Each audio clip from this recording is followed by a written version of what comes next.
সকলো সিদ্ধান্ত লিপিবদ্ধ কৰা হৈছে। অহাকালি আপোনালোকক আমি ডিটেইলছ ক'ব পাৰিম, কিন্তু কেইটামান কনষ্টিটিউশ্যনেল এমেণ্ডমেণ্টৰ কথা আহিছে, যিকেইটা কথা ইতিমধ্যে আজি ঘোষণা কৰা হৈছে। 40 বছৰৰ ভিতৰতে ছাত্ৰ সন্থাৰ কেন্দ্ৰীয় সমিতি বা আঞ্চলিক পৰ্যায়লৈকে ছাত্ৰ সন্থাৰ সদস্যসকলৰ বয়স নিৰ্ধাৰণ কৰা হৈছে আৰু 42 বছৰৰ ভিতৰত বাধ্যতামূলকভাৱে অব্যাহতি ল'ব লাগিব। তাৰ লগতে কেন্দ্ৰীয় অধিৱেশন 3 বছৰৰ ভিতৰত অনুষ্ঠিত কৰিব লাগিব আৰু একেদৰে জিলাৰ অধিৱেশনো 3 বছৰৰ ভিতৰত অনুষ্ঠিত কৰিব লাগিব।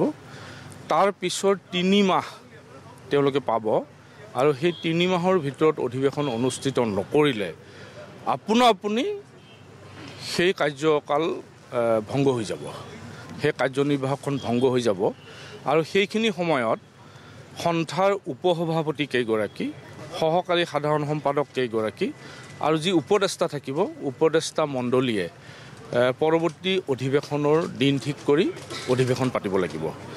এনেকুৱা ধৰণৰ কেইটামান কনষ্টিটিউশ্যনেল এমেণ্ডমেণ্ট হৈছে।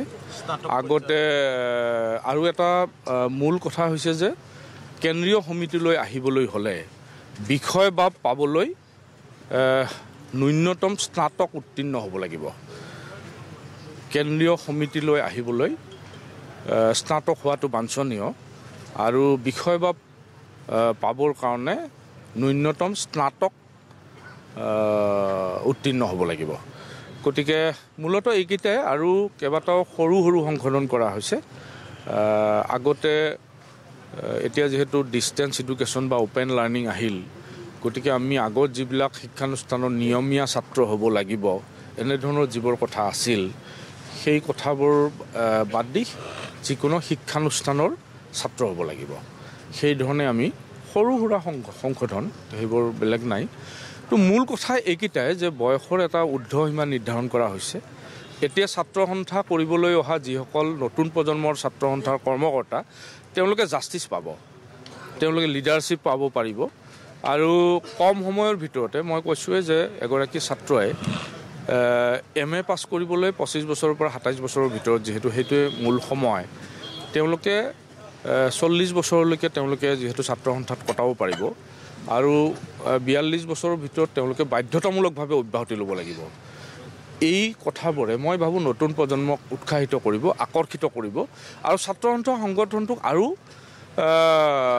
মানুহৰ মনত জনপ্ৰিয় হৈ উঠিব আৰু সেইখিনি সময়ৰ ভিতৰত উপযুক্তভাৱে নেতৃত্ব দিব পৰা তেনেকুৱা যিসকল ব্যক্তিত্ব আহিব, তেওঁলোকে সেইখিনি সময়ৰ ভিতৰত ৰাজ্যখনক নেতৃত্ব দিব লাগিব, জাতিটোক নেতৃত্ব দিব লাগিব, ছাত্ৰ ছাত্ৰীসকলক নেতৃত্ব দিব লাগিব আৰু ভৱিষ্যত প্ৰজন্মৰ বাবে তেওঁলোকে পাথেয় হ'ব। উপদেষ্টা পষ্টটো আছে, উপদেষ্টা পোষ্ট আছে, মুখ্য উপদেষ্টা পোষ্টো আছে।